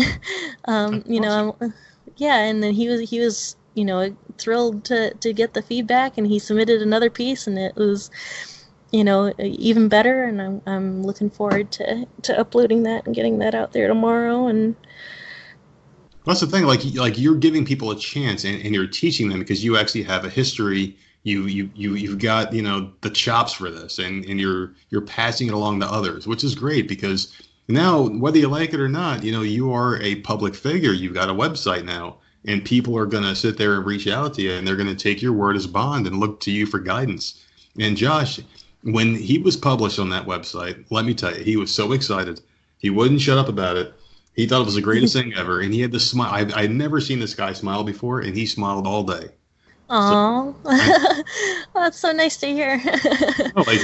His stuff is, he's been submitting some really great stuff, and just like literally the only thing that was wrong with his work was that he just didn't know the formatting that would be expected from like a professional publication. And if he had submitted anywhere else, they would have just been like, whatever, like this guy doesn't know what's going on. A lot of editors at bigger publications don't even take the time to read things that aren't in the proper format or whatever. So. And it's not fair, because you're not giving people a chance. And if they took the time to take someone under their wing, they could have the next superstar in their hands, but they don't want to take the chance. They don't want to take the time. Yeah, exactly. And I'm hoping at some point to that if Horrorfam.com, if people really like it, and then maybe they'll make some donations to the Patreon or something. One of my main goals later on is, if we start getting enough money from Patreon or whatever, is to take on a few of the writers who frequently contribute and just say, okay, your staff now. Here's some money. But Yeah. I'm not in a position to pay writers on my own yet, so that's something I'll either have to become fabulously wealthy from winning the lottery or something, or get like those Patreon contributions or something. But that's kind of like the wouldn't it be nice if this happened down the road? That's kind of like, that's the dream, is to be able to take the people. It's like, wow, this person is contributing fairly often. They always hit the nail on the head. They're so awesome. Let's start paying them to do this. So. It'll happen for you, and I do know just from talking to you for the almost 2 hours we've been talking now that you're definitely going to pay it forward, and you're going to take care of the people that take care of you, because I just get that vibe from you. Like good people find each other. I heard that from a guy once before, and he told me that, and I believe it. And I think you're a good person. I think you're going to take care of people, and I do see great things in your future. Now, I'm going to ask you a couple more questions here, okay? Because I'm very interested in these things, because you grew up in the business, and your parents were really big into the makeup and the special effects and all that good stuff. What was the coolest Halloween outfit? Because I know you didn't pay for outfits. They made you some cool stuff. What was the coolest thing you ever wore as a Halloween outfit that your parents made? Oh man, like pretty much all of my things were cool, at least in my eyes. What one stands out? Well, in high school, my mom made me she just made me a really nice fairy costume that actually won the Halloween costume contest at my high school that year. Of course. Who made it? And well, mostly my mom. But actually, one of the things that I have that I still use, in 8th grade, my dad took a casting of my upper teeth and then built vampire fangs that are specifically molded for my own teeth. Like, they're not just like the generic ones that you can buy at the supermarket and glue into your mouth or whatever. Yeah. But they're actually like molded to my teeth. And my teeth haven't really changed since 8th grade, so I could still wash those off and wear them. And they still fit perfectly, and I don't even need any glue or anything because they fit so well. So that's pretty cool. Yeah. You know what kind of outfits I wore as a kid? I had like the dollar store freaking Spider-Man outfit. That's how poor we were. I had like that one with like that string that tied around the back of your head and that plastic face mask. Oh, yeah. That's what I had. So I'm really jealous right now that your parents can actually make you legitimate. Like, you could have gone as Michael Myers and had the actual Michael Myers mask. I'm so jealous. Yeah, I think, yeah. God, cool. All right, so how about this? Have you ever gone to like horror conventions? Is that something that still like excites you to go to one of these things, knowing that your parents were like, so big in the industry that you can go see like anybody you want almost any time to go to a horror convention? Do you go to those? I used to when I was younger. I haven't in a long time. Really just because, well, I don't really travel, and the ones here in LA they're just so crowded. And I don't really like being around large crowds too much. That's I should probably force myself to go to one, especially since with Horrorfam.com and everything, get the word out. But it's nothing personal. Like I love going to these places. It's just that feeling. It's just so claustrophobic, And I understand completely. I actually have a rule at my job where if there's more than 3 people around me, I have to go away. Yeah. I just don't want to be surrounded. Yeah, I don't like being surrounded. And like, even if you're surrounded by like really, really nice people, it just gets like it's a little hard on the old anxiety, you know? Yeah, that, and there's also a whole thing where, like, if you ever worked in like a retail environment or anything like that, you almost have like two different personas where you have to pretend you're this caring person who actually gives a shit about people and is a people person, and then you come home after you punch your time card and leave, where you're the person you really are, and after a while of doing it, everything blends together and you kind of forget who you really are. And that's the kind of like style where I'm at right now, because I've been doing retail for years. Like I said, I'm 37. The mental breakdown, I guess, started at around 24, 25. So it's like I'm trying to figure out who the hell I am now. And there's this fine line that I walk now where, like, I try to be a good person, but I want to be left alone at the same time. So I do the podcast to kind of bring everything together and meet in the middle. So I don't know where you're at with it all, if you made peace with it or you kind of found out who you are, but maybe you're at that point too. I'm not sure. What do you think? Well, I worked in fast food and retail for years, like from when I was like 14 to 29, and I did freelance writing on the side. I got paid for my first article and everything at 15, and I always did that as a side job. But my quote unquote real job was, cashier, and I would be, just bouncing from different fast food and retail jobs. And, but then, when, in 2010, when I was 25, I opened up Little Zot's Writing and made freelance writing and editing my sole source of income, and I just never looked back. I never want to do retail or fast food ever again. Amy. But I don't know. It's not so much a persona thing, because like I don't. For me anyway, it's just I don't know. I just get really like a lot of anxiety when there's just like too many people around me. Well, yeah, it sucks. It really does. And got like one or two more questions for you before we wrap this thing, because we've gone about 2 hours now. And one thing I do want to say to you is I would like, and if you're not too busy, to maybe become a regular contributor on the show. Like maybe come on like once a month and just kind of bullshit, shoot the breeze, because I had a really good time talking to you. And I think that with the whole mental illness thing that we have going on, I think it would be kind of cool to check in on Horrorfam.com and see how you guys are doing. Yeah, I mean, I'm up for that. I bet. Oh, sorry. Nope. But it's gonna drive the cat crazy. Have to close the door for a couple hours at a time. But hang out.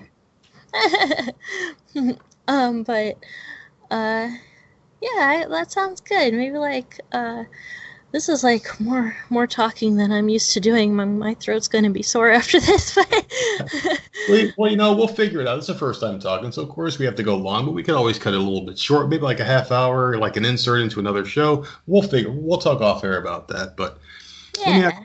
No, but I did very much enjoy talking with you, and I would love to come back. Not like tomorrow, because I'll probably still be tired from talking today. But I got it. I understand. So let me ask you. I have one question. Do you like have to like decompress from these shows? Like in the beginning, I did. Yeah. But I get, and the thing about this podcast, and I don't want to toot my own horn, but we started off getting like maybe 100 downloads a month.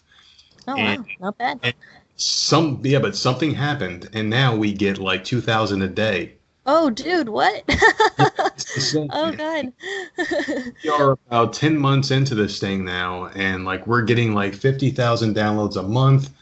We're getting comments on iTunes. We're getting them all over the place. It's insane. I don't know what's happening.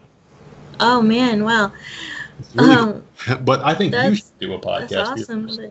Huh? I think you would be really good if you hosted your own podcast, and I think you should do it and host on Horrorfam.com. Oh, you know what? Heather, the one who does all the illustrations for us, suggested that we get that going at some point.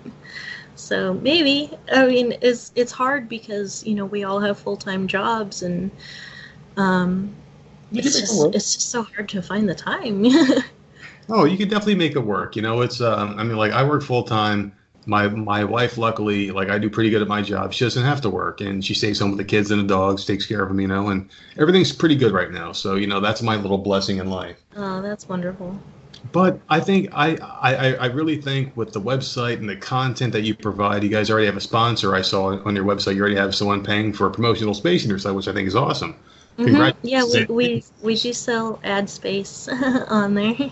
Oh yeah, I think it's phenomenal. So you know, I think that's great, and you guys are going to do really well for yourselves. You have a bright future. But I think if you did yourself a little podcast, I think it would help you, you know, mentally, and it would also, you know, help your show get out there, and it'll help you become better talking to people. Because I used to hate talking, but now I'm pretty good at it. I like having conversations with people, only on the internet, not in person, obviously. But I think you'd be really good. I think you should consider it. Oh, well, thank you. Now, I do have one last question for you, though, before we wrap it up and we go into the plugs and, you know, your links and everything. Okay. This is the one I've been dying to ask you because, you know, horror movies are, you know, a huge genre, and it's like they come and go. Like every couple of years, a big one will come out, and then a couple of bad ones will come out, and everyone forgets about the genre, and then the big one comes out again. It's like it comes in cycles. And at least that's the way I see it. What do you think it is about the horror movie genre that will never die, and why do you think people need horror in their lives? It's cathartic. Okay. It's cathartic. I mean, like, and life is, well, you and I both know that life in general is terrifying, and you know, and it's like that from some degree or another for everyone. Like, we all have, you know, horrifying moments in our lives where just, you know, and it's just, you know, like no matter how bad of a day you had, you can go and watch a horror movie and be like, well, at least I'm not having as bad a day as that guy, you know. This guy just got a freaking machete through his forehead. Yeah. Yeah, it's like, oh, at least I'm not that guy, you know. It's like, so it's very cathartic in that sense, and also just a lot of horror movies and a lot of sci-fi movies, like they use they take things that everyone can relate to, and a lot of the time are prevalent in society in general, and just sort of amplify them and take them to the next level. And, you know, it's just... Yeah. No, I agree with you. And I do think that there's something about the human brain where when you're watching something, you could be watching like Paranormal Activity or Blair Witch, where like your brain kind of drifts off. And it happens to me with my mental illness where I could be driving down the road and I'll just kind of zone out. And before I realize it, I'm parked and I'm where I'm supposed to be. And I'm like, how the hell did I get here? I think that happens when people are watching a horror movie and your brain kind of goes into autopilot and just kind of goes where it wants to go. And then by the time you're done with it, you're like, oh, crap, this had an effect on me, because that's a place your brain needs to go. I think you need certain things in life like fear, love, hatred, anger. You need all these emotions. And I think horror movies fill that void where your brain automatically takes over when you're watching a certain movie that taps into your inner emotion, where it just kind of satisfies you in a way. And whether you come out of it feeling afraid or happy or whatever you may feel after watching the movie, it's something that you need. And I think that's what brings people, you know, that like thing or whatever you want to call it that they need in life, that conflict. Like there's good and evil. You need good and evil in life in order to live a fulfilling life, obviously. And I think horror fills a certain void in people's lives. And that's just how I feel about it. You know, like I just think the brain takes it and it does what it wants to do with it. And it just makes you who you are. And that's what I think, if that makes sense. Yeah, absolutely. Why not? I know it made sense to me. Well, you know what? Me and you are on the same wavelength, and I would love to have you on the show again, Miss Lauren Spear from Horrorfam.com. Do you have anything? And I know you have a lot. Go ahead and throw out some links to everything that you possibly have, and don't worry if you forget a couple of them, because you're going to send them to me in email, and I'm going to post them in the podcast description link. So if you forgot something, people are going to find it regardless. Okay, sounds good. Well, obviously, Horrorfam.com, which is, HORRORFAM.com. And that's a horror-focused community with a blog and a forum and all that good stuff. And then if anyone is interested in me personally, they can go to littlezots.com, which is LITTLEZOTZ.com. And I guess I'll send you the link to the mental illness post that we discussed earlier, and people can follow me on Twitter at LoveHorrorFam, and I'd love to hear from people, and I hope that people reach out to me on Twitter or join the forum and say hi. Of course. Well, I think that's great. And you want some? If you forgot any of your links, people, don't worry, because I will post them on the Podbean, iTunes, everywhere you can find your favorite podcasts. This one, of course. All the links will be there. You guys can click on them and find Lauren and everything that she does. Horrorfam.com. God damn it, I love the website. I will be signing up for a forum account immediately after this, and I will be a regular contributor. My name will be. I'm not going to say my name because I don't want someone to steal it. Oh, they might, yeah. But I'm going to tell you off air what my name's going to be because I don't want people to steal it, because I don't want people stealing my identity, goddammit. Do you have any final words? Anything you want to say to the people, Miss Lauren? Oh, just I hope everyone enjoyed my ramblings, and thank you so much for having me on the show and giving me this opportunity, and I'm very grateful, and I hope that people out there will listen to this and come and contribute and, start building their horror portfolio, and just, all the artists and, everybody, welcome, join us.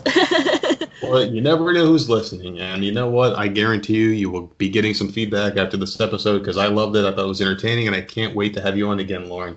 Oh, and shout out, if I may, to my husband Frank and Heather Landry, who is the artist who did all of our Horror Fam monsters. So, Horror Fam Heather. Monsters. Yeah. Frank and Heather, thank you for all that you guys do. All right, this is the nerd, Lauren. You have a good night. Thanks for coming on the Voices of Misery podcast. I hope to have you on soon. Thank you. I'm sure I will. Just email me. Of course, and likewise. Bye-bye. Hey, what's going on, everybody? It's the Nerd here. I just wanted to wrap up this fantastic podcast with the amazing Lauren Spear from the Horrorfam.com website with just a little PSA for people that are going through mental illness and pain, such as myself and her as well. There is a fantastic website out there called CBDmedic.com where you can get everything that'll help you out with your mental illness, pains, aches, all that shit, things that keep you up at night, not ghosts, not horror, monsters, or anything like that, but just the things that regularly affect you in life, like anxiety, depression, anger, rage, pains, aches, all that bullshit. Go to CBDmedic.com. I implore you. They have everything from oils, tinctures, they've got oils, all sorts of stuff, things that you can put on yourself and ingest and digest and eat and smoke and vape and all this other stuff that makes you feel like a goddamn human being again. Do you want to take your life back? Do you want to live in pain? Hell no, but yes to the first one. You do want to take your life back, but you don't want to live in pain. So please go to cbdmedic.com and use the code VOM podcast. That's VOMPODCAST10 to get 10% off any order. $1, 1 penny, $100, $1,000, no matter how big or small your order is. Use the code VOM podcast 10 to get 10% off your order. And please tell them the nerd sent you, because you will never, ever regret going to cbdmedic.com, because they changed my life and they will change yours too. Hey everyone, this is Stevie Richards. When I'm not doing Stevie Richards Fitness, well actually when I am doing Stevie Richards Fitness resistance band training programs, I like to listen to my friends on the Voices of Misery podcast. They talk about literally everything and anything, some stuff that might offend you. So if you're not easily offended, don't subscribe, because they say whatever is on their minds is actually subscribe. Subscribe anyway. You might learn something, and check them out anywhere you can download and listen to your favorite podcast. And of course, check them out at voicesofmisery.podbean.com.